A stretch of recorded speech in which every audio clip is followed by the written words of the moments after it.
Humanitarian suffering in Gaza is mounting as we still do not know when exactly the Rafah crossing will open to allow aid in. Having returned home from Israel, U.S. President Joe Biden says he will ask Congress to approve massive extra funding for Israel and Ukraine. Meanwhile, in Pyongyang, Russian Foreign Minister Sergei Lavrov met North Korean leader Kim Jong-un, where they further tightened ties while speeding up carrying out what was agreed between Kim and President Vladimir Putin last month. Tomorrow marks Hanbok Day, so tonight we take a look at the history, beauty, and global attention of this traditional Korean attire. It's October 20th, 2023. This is News Center.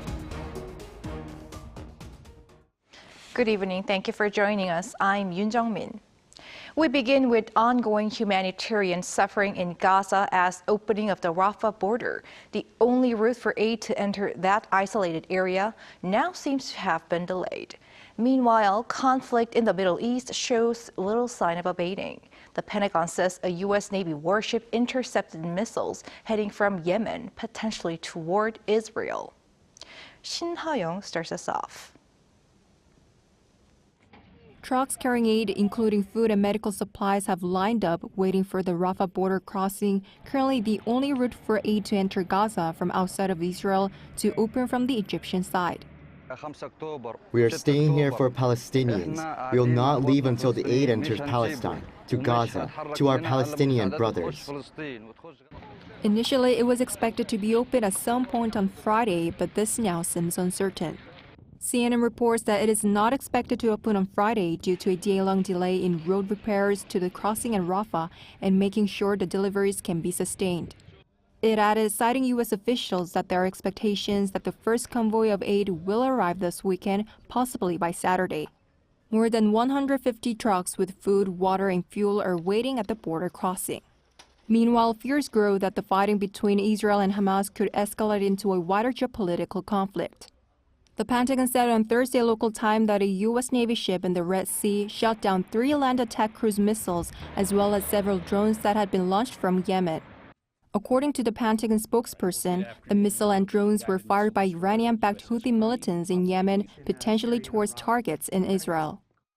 Information about these engagements is still being processed. We cannot say for certain what these missiles and drones were targeting, but they were launched from Yemen, heading north along the Red Sea, potentially towards targets in Israel. Israeli Defense Minister Yoav Gallant alluded to a ground assault in the near future. He told troops gathered at the Gaza border on Thursday that while they are now looking at Gaza from afar, an order will soon come that would allow them to see the Palestinian enclave from the inside. Since the Hamas militant attack on Israel on October 7th, the number of deaths has reportedly surpassed over 5,000.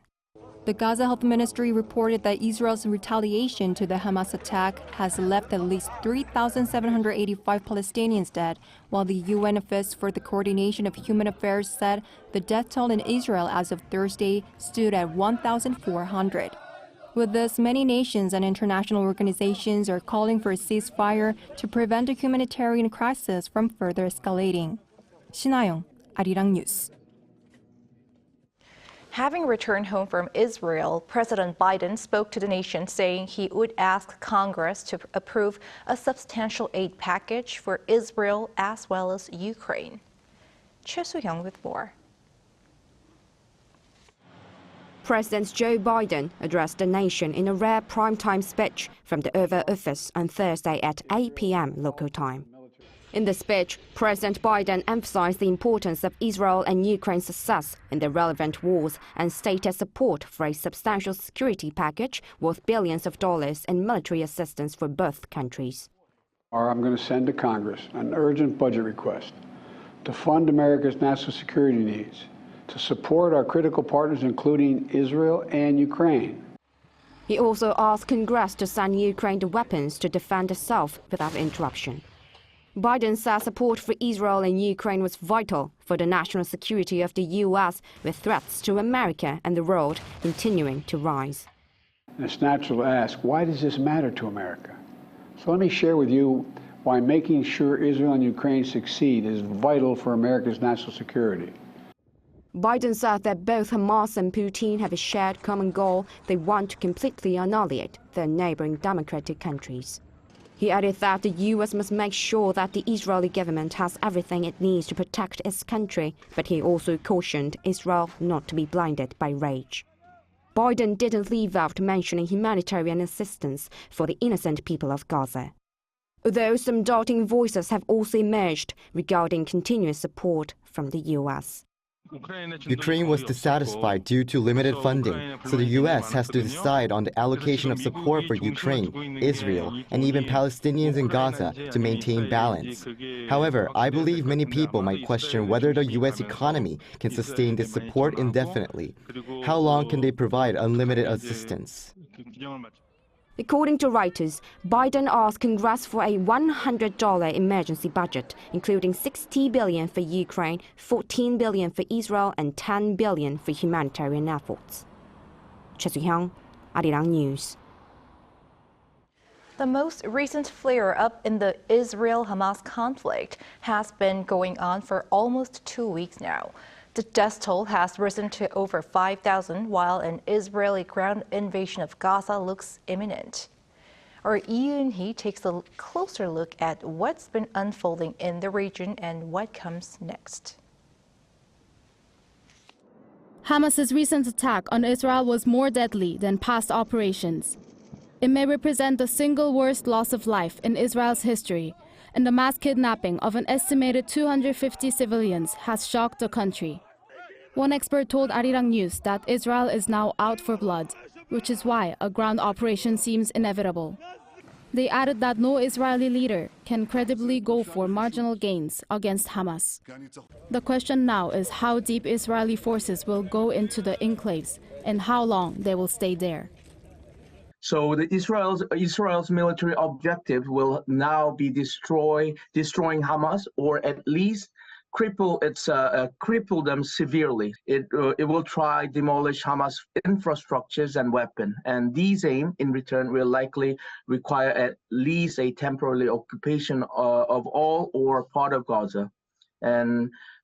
But the Hamas is simply to entrench it in too many places to be rooted out with bombs and raid alone. So it will be the war that will last it for quite a while.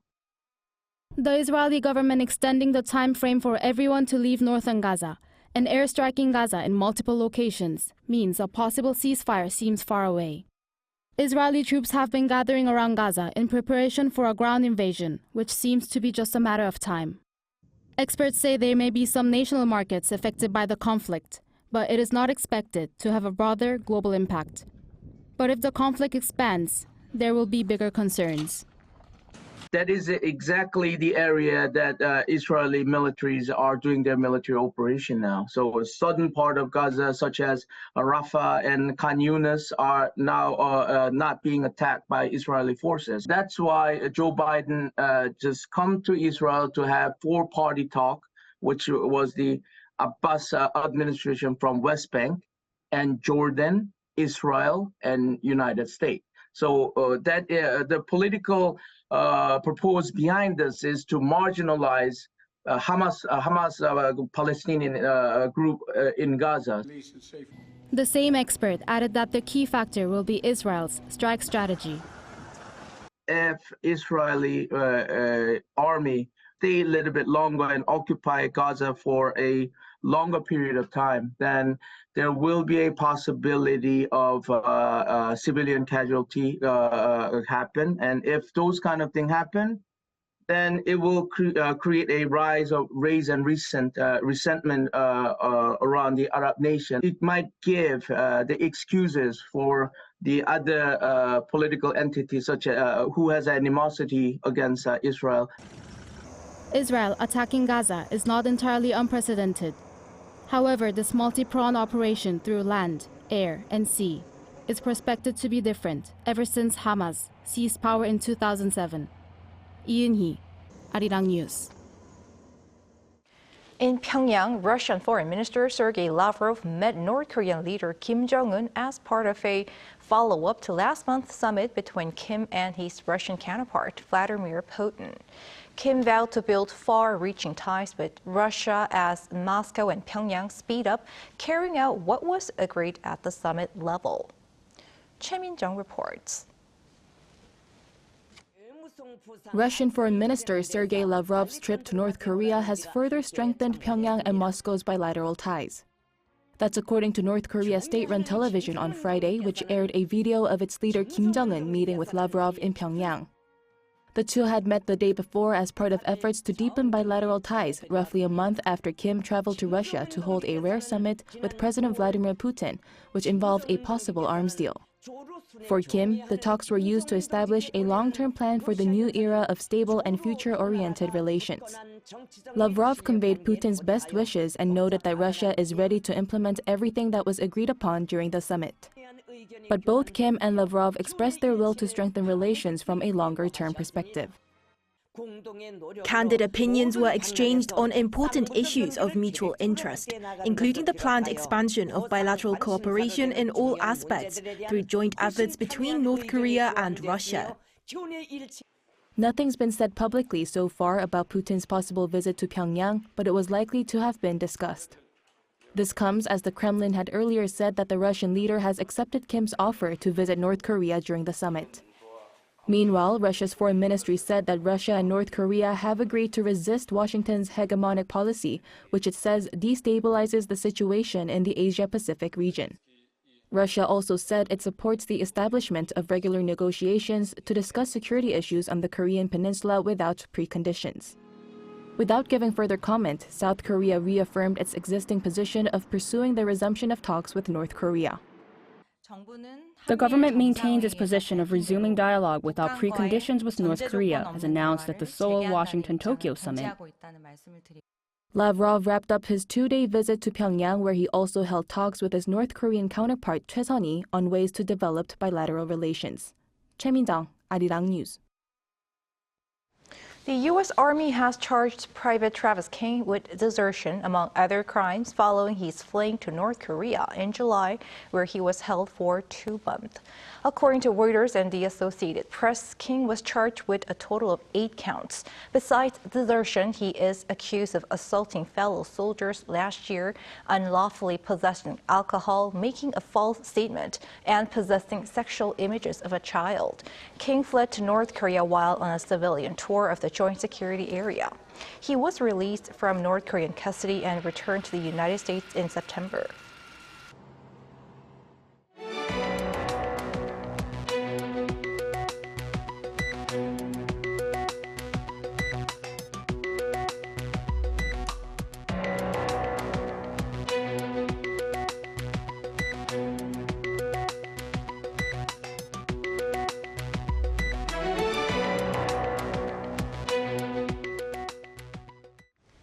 In the wake of the announcement of a government plan to bolster the nation's medical system, which includes an increase in the enrollment quota at medical schools, related talks get off to a start at the National Assembly.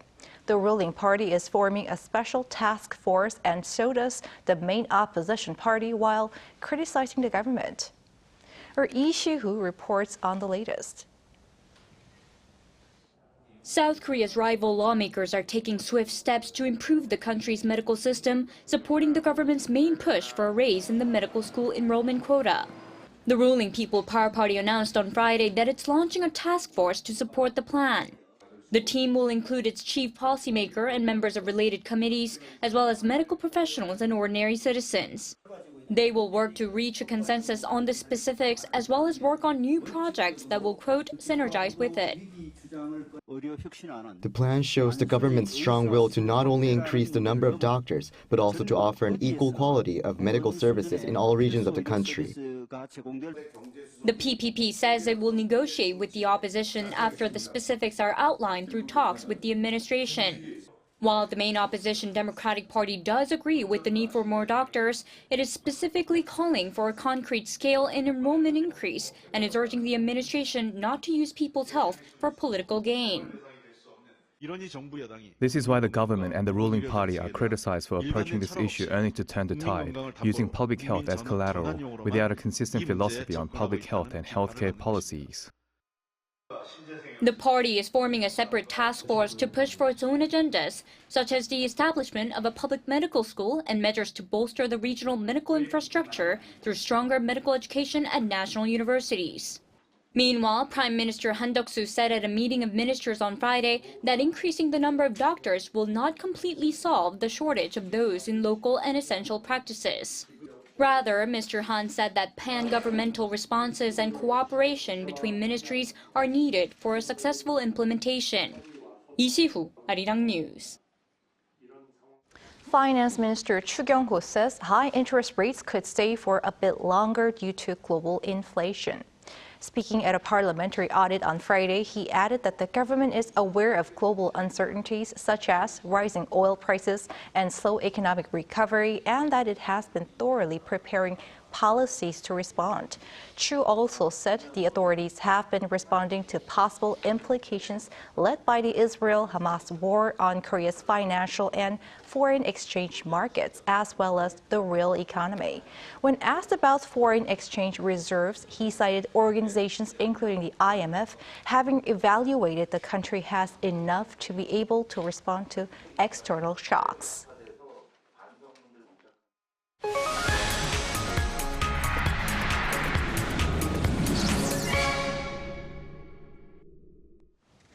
It's time for our weekly arts and culture segment. We have our culture correspondent, Song Yujin, in the studio. Welcome, Yujin. Great to be here, Jong-un. I love your outfit today.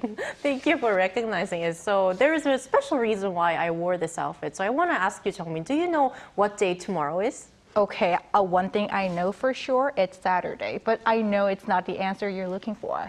You're definitely right. So October 21st, tomorrow, is actually Hanbok Day. So this day is a day that was designated by South Korea's Culture Ministry to really raise awareness and kind of promote Hanbok, which is the Korean traditional attire. So every year, the week leading up to Hanbok Day is celebrated as Hanbok Culture Week, which is the reason why I'm wearing this Hanbok myself. So, but it's been almost 3 decades since Hanbok Day was first declared here in Korea, but not many people are aware of it. So for this week, marking the 27th Hanbok Day, I listened to the stories of people who are working to promote and continue Hanbok's legacy. Hanbok. It means Korean clothing. The earliest records of Hanbok date all the way back to the ancient Three Kingdoms period. While the tradition of wearing hanbok every day has dwindled, there are those who are working to make sure this 2,000-year-old heritage isn't forgotten. Like hanbok and pattern designer Jang Ha-eun, the CEO of emerging hanbok brand Seoul. Her brand designed Blackpink's hanbok costumes for their Coachella headliner performance this year. Chang's designs draw inspiration from traditional Korean objects such as roof tiles or flowers. All her designs, whether that be hanbok or accessories like hats, bags, and even scrunchies, feature her unique patterns and are infused with a creative touch. People tend to save wearing hanbok for special occasions, which is a bit of a shame. I thought we could set aside traditional hanboks for those moments and introduce modified, newly designed hanboks for everyday wear. This could help hanbok become more beloved for longer. Hanbok designer Kim Ji-won has been in the industry for nearly 3 decades. Kim, who studied Korean traditional dance, created her first hanbok brand for dancers in 1994. In 2017, she launched her second brand, focusing on making more wearable and comfortable hanboks. She was in charge of the opening and closing ceremony costumes of the 2018 Pyeongchang Winter Olympics and Paralympics. She says she's witnessed a positive change in Korea's hanbok culture.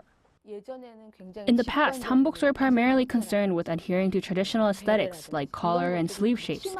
Nowadays, brands are striving to infuse these garments with historical meaning and significance.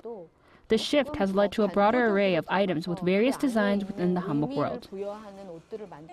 Outside of Korea are those dedicated to promoting hanbok globally. The Asian American Youth Council, for instance, successfully requested New Jersey to declare the first overseas Hanbok Day in 2021. On this day, you get to see political figures donning with Korean hanbok within the fashion show, and thereby integrating traditional Korean attire into a display of cultural respect. These are just some of the people who are stitching together tradition and innovation to make sure that hanbok is a lasting legacy. Impressive achievements. And is there any other particular reason that you interviewed these two hanbok designers? There actually is, Jong-un. So the two designers that I met for my coverage are actually this year's recipients of the Hanbok Culture Merit Awards. So to talk a bit more about this, the Culture Ministry selects a certain number of hanbok designers every year who they think has contributed to promoting hanbok globally and who've also really helped in growing the hanbok industry. So to provide more details, designer Kim Ji-won, shown in my report, has been named the Hanbok Person of the Year, while Jang Ha-eun has been recognized as the Emerging Hanbok Person. So the award ceremony actually took place today at the Seoul Museum of Craft Art located near Gyeongbokgung Palace and was followed by a hanbok fashion show as well as Korean traditional music performance by performers Hong So-hee. And what can we enjoy for the remainder of Hanbok Culture Week? So there are only like a couple of days left until Hanbok Culture Week, but there are still a lot of hands-on experience that you can experience, particularly centering at the Jong-un district in Seoul. As you know, this district is kind of like the hub of traditional Korean culture because there are the 4 royal palaces as well as the very well-renowned Insadong Street. So for this occasion, the Seoul Museum of History is worth checking out because they're displaying relatively modern hanbok from the late 19th to the early 20th century. Which you can see right now. Visitors can also try on hanbok for free and even have a go at making goshin, which is also known as hanbok shoes. So hanbok wearing has kind of become sort of a must-do activity for tourists exploring Seoul's royal palaces and around the Jong-un district areas. And these events are all available until the last day of this year's Hanbok Culture Week, which is Sunday the 22nd. I'm going to have to dig my hanbok out tomorrow. Great. Thanks, Eugene. Thank you.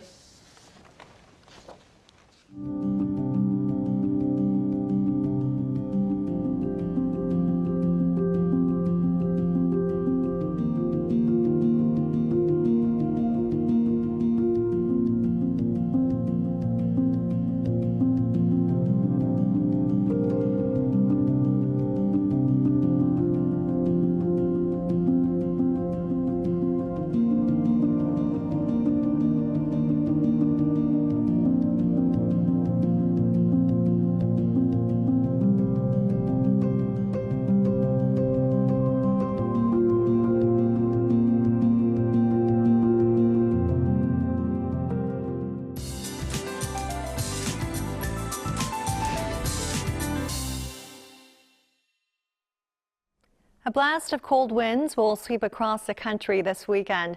This will lead to a huge drop in morning temperatures, especially for tomorrow. Chilly mornings are expected with lows of only 5 degrees Celsius, which is the lowest of the season so far. The cold spell will ease off by Sunday afternoon, but bigger contrast in daily temperatures are expected. Make sure to dress in layers to keep your body temperatures warm. With overnight temperatures plummeting significantly, frost may be seen for the morning hours. For mountainous regions where readings will be dropping to negative figures, ice may appear as well.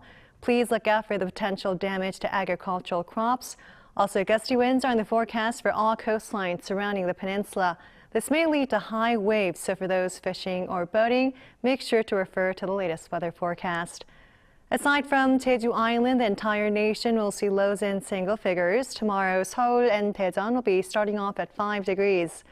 Highs in Seoul will get up to 16, Daejeon and Gwangju 18, Busan will be topping out at 19 degrees. The 5-day forecast calls for clear skies along with wide temperature gaps. That's all for now, and here are the weather conditions around the world.